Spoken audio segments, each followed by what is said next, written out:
Om Densu puasa tidak? Oh. Masa sedikit, Pak Ustadz? Iya. Om Densu makan babi tidak? Oh. Om Densu Tuhannya siapa? Waduh.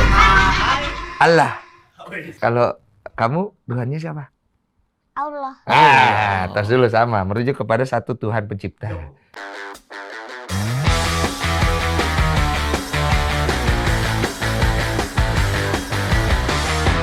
Lala tegang nggak?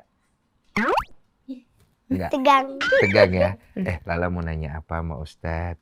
Tanya seputar berpuasa dulu coba. Pak Ustadz, Ya, bismillah. anak-anak puasa sampai jam berapa sih? Oke. Oh ada ya kalau anak-anak berpuasa? Oh ada. Masya Allah. Masya Allah.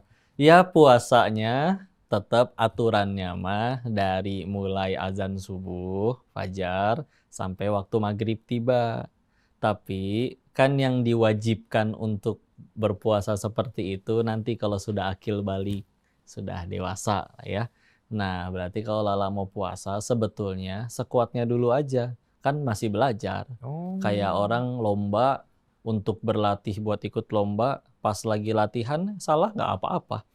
Bahkan kalau di tentara sampai ada istilah ya, mendingan bercucuran keringat di tempat latihan daripada bercucuran darah di medan perang. Oke. Jadi nggak apa-apa silakan. Dan memang kalau dalam Islam, kalau dari umur 7 tahun itu sudah mulai diajarkan, walaupun ini hadisnya tentang diajarkan sholat ya.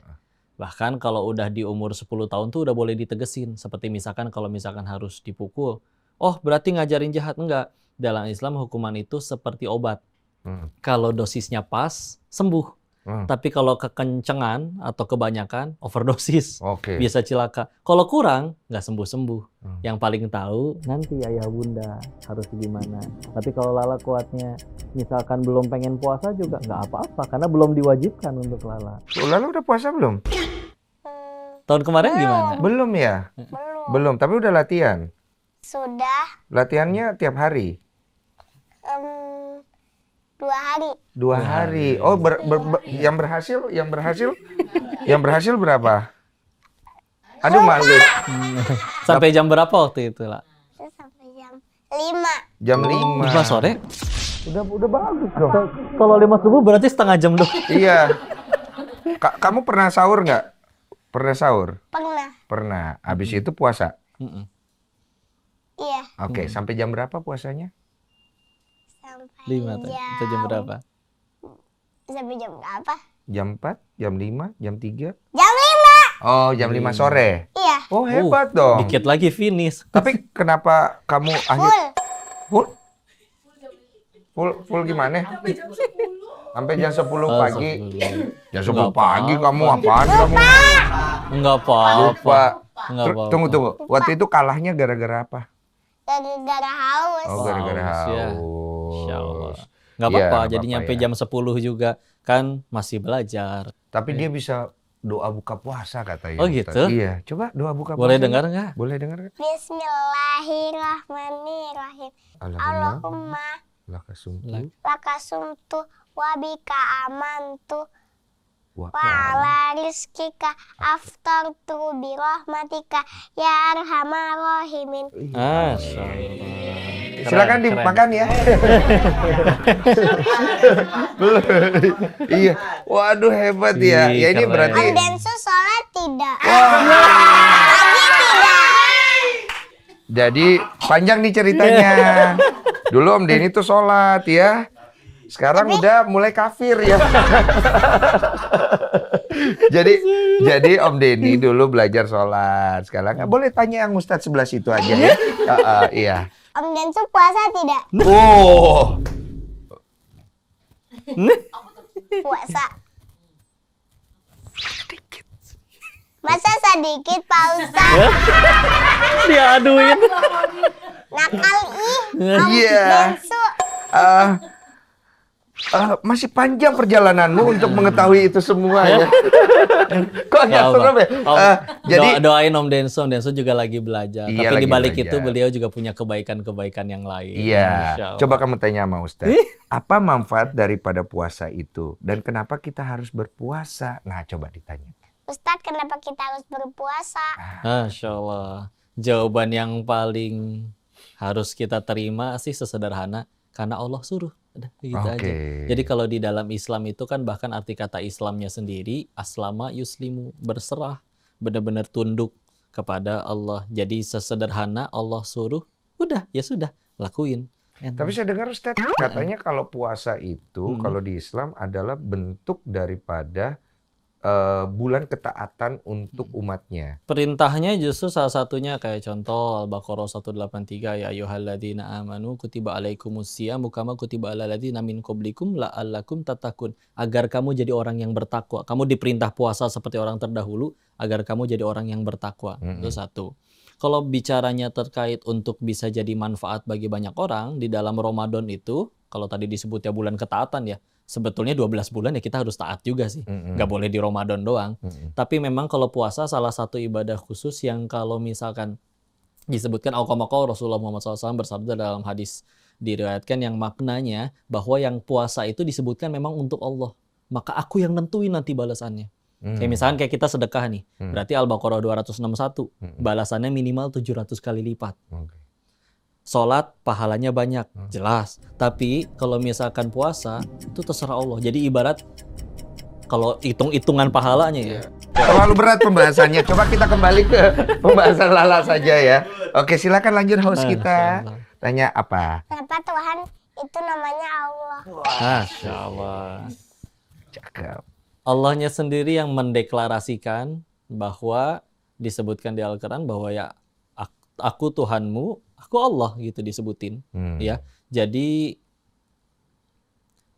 selain Allah mendeklarasikan dan memperkenalkan namanya sendiri, ternyata kalau dari sudut pandang bahasa, Allah itu satu-satunya nama Tuhan. Walaupun kami berimannya ya Tuhan cuma Allah satu doang ya. Tapi kalau misalkan disebutkan dengan apa yang disembah orang lain selain Allah, nah itu cuman Allah yang bahkan secara bahasa aja merujuknya kembali lagi kepada dirinya. Allah udah kita tahu. Terus kalau misalkan ketika dipotong misalkan kan alif, lamnya ditasjidin terus ha ya. Udah gitu misalkan alifnya di depan dihilangin maka jadi lahu. Lahu itu di ayat di Al-Quran, lahu ma fis samawati wal ard. Miliknya lah apa yang ada di langit dan di bumi. Berarti dia adalah pemilik langit dan bumi. Bahkan kalau misalkan lamnya juga dihilangin, berarti hu doang. Kalau dalam kaidah bahasa Arab, hu itu juga bisa berarti huwa. Artinya adalah dia sebetulnya secara bahasa. Tapi kalau di Al-Quran, dia itu siapa? Huwallahul ladzi la ilaha illahu. Dialah yang satu-satunya ilah, tiada ilah yang layak disembah melainkan hanya kepada Allah. Jadi bahkan sampai dipretelin satu persatu hurufnya, merujuknya kembali kepada satu entitas itu lagi tadi, kepada Allah lagi. Ini bahkan sekedar keajaiban dalam sudut pandang bahasa saja. Selain memang Allah mendeklarasikan bahwa Tuhanmu di dalam Al-Quran ya adalah Allah. Oke. Oh di dalam Al-Quran Iya, seperti disebutkan. itu. Tuhan lu siapa? Oh, iya. bukan poker lu. Poker mulu nih Ustaz ya. Ya kadang orang Tuhannya Zeus katanya. ini Lucu ini banget. aduh harus lurusin ini. Om Densu Tuhannya siapa? Waduh. Allah. Sama. Bacanya Allah. Allah. Kalau kamu Tuhannya siapa? Allah. Tas dulu sama. Merujuk kepada satu Tuhan pencipta. Ya. Pak Ustadz, kenapa sih Allah menciptakan manusia? Kalau menurut Allahnya di Al-Quran salah satu tugasnya Quran surat 51 Az-Zariyat ayat 56 wa ma khalaqatul jinna wal insa illa liya'budun. Tidaklah kuciptakan jin dan manusia kecuali untuk beribadah kepada Allah. Satu ibadah. Selain itu kita juga punya amanah lain. Contoh Quran surat 2 Al-Baqarah ayat 30. Wa idz qala rabbuka lil malaikati inni ja'ilun fil ardi khalifah. Qalu ataj'alu fiha man yufsidu fiha wa yasfikud dima wa nahnu nusabbihu bihamdika wa nuqaddisu lak. Qala inni a'lamu ma la ta'lamun. Dan Allah telah menjadikan di muka bumi ini khalifah, pemimpin di muka bumi. Secara bahasa dia juga berarti pengganti, ya. Tapi kita diamanahi bumi ini nih. Dan di surat Hud dipertegas lagi. Itu jadi khalifah tuh ngapain? Wasta'amarukum fiha, untuk memakmurkan apa yang ada di dalamnya. Bukan berbuat kerusakan. Makanya ya amanahnya besar. Sehingga dengan perintah memakmurkan itu, bahkan kita diizinkan untuk menggunakan apa yang di dalamnya. Emas dia gali untuk kekayaannya pribadi, tapi setelah dia beriman, kekayaannya kan pasti untuk orang lain juga. Jadi manfaat, bangun tempat ibadah. berusaha bersedekah dan yang lain-lain. Ya. Terus akhirnya dia juga diizinkan misalkan untuk memakan hewan misalkan ayam, ikan di lautan, boleh bagi dirinya. Tapi ingat, tanggung jawab sebesar itu untuk kamu diberi amanah untuk memimpin dunia, ada tanggung jawabnya. Kan kita tahu kambing tidak dihisap nanti. Kambing kamu nggak sholat dihukum. Enggak. Tapi kalau manusia, perbuatan baiknya ada balasannya, perbuatan buruknya ada balasannya. Oh, hewan tidak ya? Oh, hewan tidak. Ya gimana? Ntar dihukumnya dia nggak bisa memilih kan? Coba tanya, Ustadz, kenapa nggak boleh makan babi? Temen saya suka makan babi bilang. Pak Ustadz, kenapa tidak boleh makan babi? Oke, sama perintahnya karena dilarang sama Allah. Oke. Nanti kalau kita bicara medisnya, udah banyak yang ngecek juga. Ternyata nanti ada yang jadi tidak sehat, dia membawa katanya ada cacing pitanya, ya orang medis lah yang lebih ngerti ya. Iya. Tapi kalau di dalam Islam sesederhana kayak tadi, oh tidak boleh. Karena memang sudah ada dijelasin, kalau udah diperintahin pasti baik, kalau tidak diperintahkan pasti buruk. Iya. Karena kalau sudah nurut dengan apa yang ada syariat, salah satu efeknya adalah berkah. Kalau udah bicaranya berkah, sedikit juga nggak habis-habis. Mau nanya dong, Ya. kalau makanan-makanan di dalam Islam yang tidak boleh dimakan selain babi, ya? Enggak, dia nanya tadi, selain babi, apalagi ya? Setahu saya itu ada hewan di dua alam itu nggak boleh ya? Iya, Yang hidup di dua alam ya? Hewan yang hidup di dua alam, Ah. hewan yang hidup di dua alam itu juga dilarang. Apa aja ya, Ustadz, kalau... Kayak kepiting sebetulnya termasuk ya. Tapi Kepiting kan itu kan- kepiting kan ada kepiting yang hidup di satu alam. Oh, Karena ada penjelasannya memang ketika dilihat, ini lihat dia hidupnya di dua alam enggak. tapi kepiting gimana nih? Maksudnya kita... Om Densu, Iya, Om iya. Densu makan babi tidak? Oh, kita ke kepiting aja ya. Jadi kamu makan kepiting nggak? Makan kepiting? Pernah makan kepiting? Lala pernah. Lala pernah makan tuh, mama ada di situ.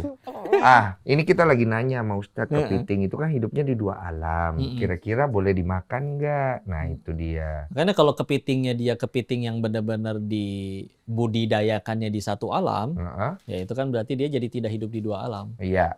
Kayak kalau misalkan yang benar-benar di dua alam, kayak misalkan apalagi kodok, Mm-mm. itu ya dilarang. Mm-mm. Terus bahkan kalau misalkan disembelihnya tidak dengan nama Allah, juga kan itu juga dihindari. Kodok Tidak juga boleh nggak bisa ya? Kodok juga nggak bisa, dia hidup dua Oh. alam. Apalagi, Apalagi ya? babi, Hah? hewan yang ada taringnya. Ada taring, disebutkan. taring nggak bisa? Heeh. Oh ya tarik. Anjing nggak bisa ya? Anjing nggak Anjing- dimakan juga Anjing, sih. iya nggak ada orang. Walaupun Apa? Upi. Upi. Upi siapa? Oh, Pupi. Pupi. Oh, Pupi. Pupi anak anjing. Oh ya. iya. Upi. Upi. Iya. Upi. Upi siapa? Amin. Ustadz, Iya, pernah kenapa? batal puasa tidak? Pernah batal puasa? Oh, dulu pernah. Dulu waktu masih belajar Islam atau bahkan dulu padahal sudah akil balik, tapi ternyata belum berusaha untuk sekuat tenaga beribadah kepada Allah, malah kalah, imannya lemah, ya udah akhirnya batal. Oh, puasa. batal. Pernah juga. Ustaz, Tinggal dilunasin hutangnya nanti. oh nanti ada pelunasannya, Iya. saya tahu tuh. Saya mau nanya nih, ini kan Iya. banyak banget kalau kita bicara tentang bentuk ketakwaan kita kepada Allah, artinya melihatnya kan kalau dari penjelasan Pak Ustadz itu ada berkah yang bisa didapatkan umat dari ketakwaan itu. Tapi banyak juga dalam kejadian nyata, orang-orang ini, dia itu banyak melakukan hal-hal buruk ya. Tapi hidupnya tuh kayaknya uangnya banyak gitu. Seneng kalau kita lihat kan Ustadz ya. Nah ini kalau kita pengen dapat pengertiannya tuh bagaimana? Karena kan kalau lihat kayak begitu, ngapain sih kita beriman ya kan? Tapi kan ya udah langsung jawab ya. Iya silakan. Kan berarti kan saya balikin lagi pertanyaannya satu. Emang dengan uang banyak pasti bahagia tanpa akan ada sedih seumur hidupnya? Kita kalau direnungin, kita punya keinginan, Allah juga punya keinginan. Ngapain saya sholat segala macam? Yang nggak sholat lebih kaya tuh dari saya. Iya. Gitu ya. Iya. Pertanyaannya saya lempengin lagi Makanya kayak nggak gitu mau ya. sholat nih dia nih. Saya bilangnya kayak gini deh. Iya. Seperti pengen ngukur suhu air di gelas ini. Iya. Ngukur suhu pakai apa? Pakai Termometer. Terus bukannya pakai termometer yang dicelupin malah penggaris. Dapat nggak suhunya? Nggak. Karena salah alat ukurnya. Iya betul. Sekarang kalau kita pengen ukur-ukur, ya Allah saya udah sholat kok tidak lebih kaya dari yang tidak sholat. Iya. Karena memang yang dibalasnya tidak melulu dalam bentuk kekayaan. Karena ada orang yang tadi yang nggak bisa maksiat, gara-gara nggak punya duit, pas punya duit malah jadi maksiat. Berarti kan musibah itu duit. Iya. Iya kan? Iya, betul. Maka terus kalau misalkan kita ngukur-ngukur ketaatan kita diukurnya pakai ya tadi ya duit, ya jualan rame, ya endorsean rame, ya followers tambah banyak, Heeh. yang akan diberikan oleh Allah kepada orang beriman teh bukan itu. Iya. Nanti ada lagi dalam setelah kematian. Iya. Pak Bahkan Ustadz, ya, Oh, duh, dia tanya lagi. pernah percaya setan tidak? oh, dijabarin dulu berarti ya. Heeh. Allah nyiptain makhluk dari dari cahaya lala namanya Mm-mm. malaikat. Malaikat. Ada lagi Allah nyiptain yang dari tanah disebutnya manusia. Manusia. Udah gitu, ada Mm-mm. lagi yang diciptakan dari api disebutnya jin. Jin. Jin ada yang nurut sama Allah, ada yang tidak. Kalau dia membangkang disebutnya iblis. Dulu dia kayak dulu ketika diperintahkan sujud kepada Nabi Adam, contoh di Al-Baqarah ayat 34, dia berkata nggak mau sujud. Nah iblis dia membangkang karena aku merasa lebih baik daripada Adam Iya. yang dia terbuat dari tanah, aku terbuat dari api. Iya. Nah makanya jadi ternyata bangsa jin itu juga ada yang nurut sama Allah. Iya. Sedangkan apa yang disebut syaitan? Syaitan dari yang kau pelajari adalah lebih seperti ke sifat. Sifat. Jadi Iya. kalau dia punya sifat membangkang, maka Membangkang. dia punya sifat syaitan. Makanya pernah dengar hadis ini nggak? Di bulan Ramadan itu setan-setan dibelenggu. Iya. Tapi di kenapa bulan. masih ada yang maksiat? Ya kan? Iya, ini masih lepas. Ini udah diikat 3 kali, Ustadz. Oh iya. Iya. Nggak tahu gimana bisa lepas lagi nih. Makanya kalau kita berhitung dari lindungan syaitan, kan kita di surat An-Nas, minal jin nati wanas. Tuh, lala hafal ayatnya, Masya Allah. Makanya berlindung dari godaan syaitan, dari golongan jin, dan juga manusia. Jadi, meskipun akhirnya dibelenggu, beberapa ulama hadis menyebutkan bahwa yang dibelenggu itu syaitan dari golongan bangsa jinnya. Nah, berarti kalau manusia punya sifat membangkang, ya berarti dia punya sifat syaitan. Atau bisa jadi kata kasarnya, ya dia syaitannya. Iya, kasarnya. Gitu. Apalagi istilahnya 11 bulan udah nurut ajakan jinnya, Iya. ajakan iblisnya, Iya. terus sisa sebulan doang dia dilepas. Iya. Udah kebiasa akhirnya. Iya. Jadi tadi syaitan itu sebetulnya kalau dalam Islam kayak sifat yang ngebangkang kepada Allah. Sifat. Gitu. Walaupun kalau di Indonesia setan teh kayak itu ya, Neng Kunti ya. Iya. Atau misalkan kayak pocong dan kawan-kawannya. Kalau kuntilanak, kalau pocong termasuk apa Pak Ustadz? Sebetulnya mereka adalah dari golongan bangsa jin Jin ya. yang menyamar sesuai dengan yang ditakuti oleh manusianya. Oh. Begitu. Tujuannya apa? Ngegoda imannya manusia lala. Tapi bukan masuk ke dalam setan, dia masuknya ke jin Dia ya. termasuk setan. Oh, termasuk Karena setan. dia punya sifat ngebangkang. Oh, karena punya sifatnya. Karena punya sifat ngebangkang. Oh. Karena kan sejatinya golongan bangsa jin kalau dalam bahasa Arab kalau udah mengandung huruf jim Iya. jim dan nun, maka dia pasti tidak terlihat. Makanya kayak janin dalam bahasa Arab juga seperti itu. Iya. Dia tidak terlihat di dalam perut. Ya kan? WSG, Ustaz. Kan nggak secara kasat mata. WSG kan kelihatan, Kan Pak. tapi kan nggak kelihatan langsung visualisasi, Iya sih benar. Iya. Kan WSG kan gue lihat. Nanya ya. Kamu Lala nih bisikin saya nih. Aku jadi salah tuh. Jadi gitu. Tapi tujuannya tadi ya untuk menggoda iman manusia. Bahkan cara mereka ngeganggunya pernah ada kejadian gini lah kalau cerita ya. Ada pengajian sekeluarga, ada satu pemuda di keluarga itu biasanya ngaji jadi nggak pernah ikut ngaji. Ustadznya nanya dong, anak ibu mana bu? Kan biasa rajin. Lagi kos keluar kota ya mungkin kuliah di luar kota. Ibunya jawab, enggak Ustadz, lagi kesurupan arwah kakeknya. Iya. Hah? Kok gitu? Tahu dari mana itu arwah kakeknya? Habis ditanya segala hal tentang si kakek, dia tahu. Iya. Padahal kan nggak pernah ketemu kakeknya dan segala macam. Benar-benar. Baru dijelasin. Teman, di dalam Islam itu orang udah meninggal nggak ada lagi di sini, tapi di alam barzakh, alam kubur. Iya. Kalau dia soleh lagi nerima kenikmatan sampai nunggu hari kiamat, kalau tidak soleh lagi nerima hukuman sampai hari kiamat. Iya. Terus siapa yang masuk? Kok tahu segala hal tentang si kakek? Jelasannya manusia itu dari lahir tidak hanya didampingi oleh malaikat pencatat amal, tapi juga dari golongan bangsa jin, disebutnya Qorin yang biasa orang tahu. Qarin itu sebetulnya bahasa Arab yang kalau diterjemahkan artinya sahabat. Di dalam bahasa Arab, sahabat itu ada 14 istilah. Kayak di Indo juga banyak kan. Sahabat, teman, besti, hopeng, macam-macam kan. Nah, tapi itu ada tingkatannya. Qarin itu adalah tingkatan yang paling akrab. Kayak misalkan seakrab-akrabnya suami istri, kita nggak mungkin ikut 24 jam. Masa ke toilet ikut? Iya. Ya nggak? Kalau misalkan Qarin, dari lahir sampai meninggal dia ikut. Dia ikut ya. Nempel. Jadi pasti tahu segala hal tentang orang itu atau si kakek itu. Masalahnya tadi, jin gak semuanya nurut sama Allah. Kalau dia ternyata tidak nurut sama Allah, membangkang, orangnya udah meninggal, dia pengen ganggu orang-orang yang ada keluarganya. Akibatnya apa? Keluarga ini yang tadinya kalau ada masalah minta doa, sujud kepada Allah, berdoa. Sekarang kalau ada masalah, nunggu si anak kesurupan arwah si kakek, baru nanya ke si kakek. Sama kayak Akhirnya kasus apa? dia. Gitu. Iya, ini beneran. Tapi akhirnya jadi akidahnya itu, keyakinannya yang melenceng. Iya. Jadi nggak ke Allah lagi gitu. Nah, Dan itu sekarang tujuan paham. utamanya. Jadi kemarin dia nggak paham. Dia bilang, wah kesurupan kok bisa tahu semua. Jangan-jangan kesurupan Google katanya. Nggak ada kesurupan Google, Jin. Jin. Paham ya? Jin, maaf ya Ustaz ya. Ini untuk juga kebaikan buat dia soalnya. Oke. Iya, silakan. Mulainya sekarang ya. Silakan. Pak Ustadz, kalau kita sholat, kita rajin sholat, tapi kita nggak ngaji, gimana Pak Ustadz? Oke, bismillah. Allah mah maha adil ya. Sholatnya tetap jadi kebaikan, ada balasannya. Tapi kalau misalnya ngaji yang diartiin apa dulu nih? Karena kita duduk dengerin ustadz ceramah itu juga ngaji. Atau yang dimaksud baca Quran nih? Oh itu ngaji juga? Ngaji juga. Itu ngaji.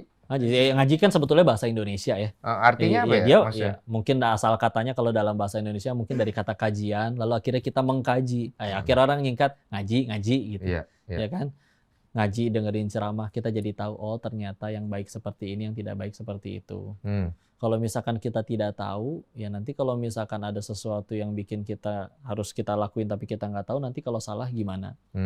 Jadi kan kalau orang tahu ilmunya, atau nggak usah gitulah, kita sendiri yakin ya, untuk urusan dunia, salah satu orang yang bisa lebih sukses daripada orang kebanyakan kan biasanya yang ilmunya lebih banyak, pengetahuannya lebih banyak.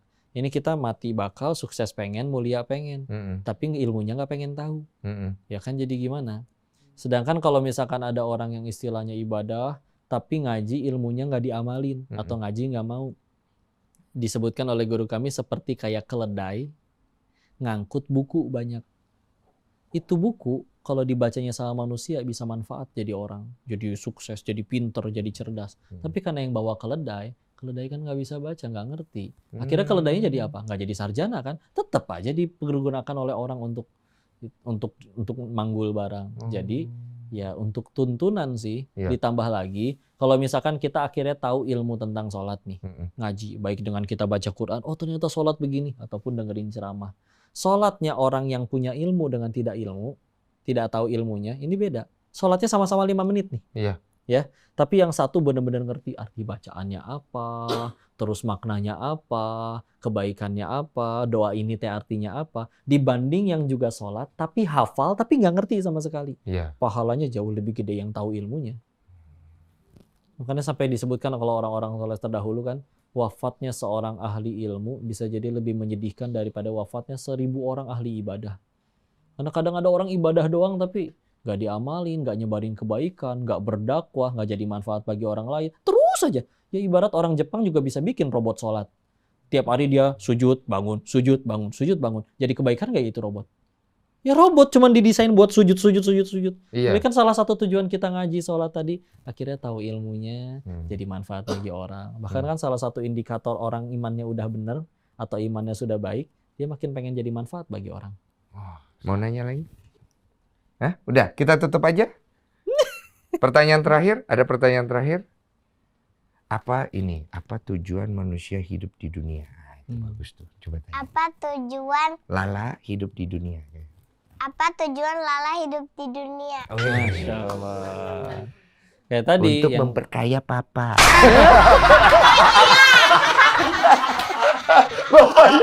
Bapaknya, dan Lala dan keluarga ya kan. Kan Lala bawa rezeki ya sayang ya. Masya Allah, anak solihah.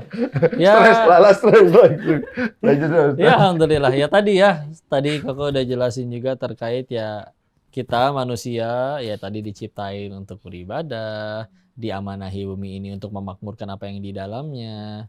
Tapi terlepas dari itu semua ya akhirnya lebih luas lah, mengejar ridha Allah, pengen jadi manfaat. Di luar sana bahkan ada orang yang nggak beriman kepada Allah aja, semakin sepuh makin bijak dia malah hidupnya udah nggak ngejar dunia dan duit lagi. Tapi ninggalin saya teh, ninggal mati teh, ninggalin legacy apa, warisan apa segitu nggak beriman loh. Tapi tetap akhirnya, udah capek. Makanya kadang dulu sampai ada kepikiran, kalau ada orang yang pengen banget jadi kaya, alasannya cuma satu, belum pernah kaya aja kali dia. Iya. Begitu udah pernah kaya, udah ngerti. Daging dengan tempe kenyangnya sama, keluarnya juga sama-sama bau. Sama ya, temen gue gitu. Dia tuh pengen kaya doang sih, memang bener kayak kata Ustadz. Habis dia kaya, udah. Dia males, dia miskin lagi abis itu. Kalah judi. Iya, lebih ke kalah judi ya. Plot twist ya. Iya. Tapi udah istilah, Lala bakal jadi anak soleha, jadi alim, Amin.